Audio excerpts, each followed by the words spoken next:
presidential debate may have left some Americans unsure about who to vote for.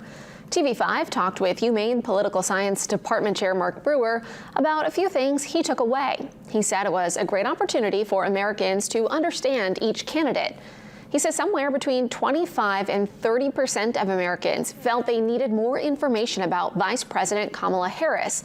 However, another major factor was how both handled themselves. Harris was able to stay focused. She was able to stay composed.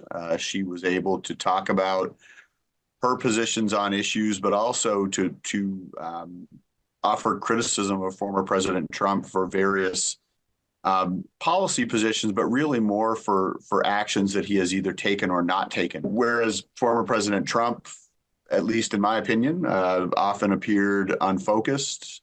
His comments were often not really directly related to the question that he was asked or the topic at hand. Brewer went on to say there could be a push for debate number 2, depending on the polls in the coming weeks. He said that would be a good opportunity for former President Donald Trump. In other news, for the 2024 race, it was just announced that Gwen Walz, the wife of Democratic vice presidential nominee Tim Walz, will visit Bangor this Friday as part of the New Way Forward tour.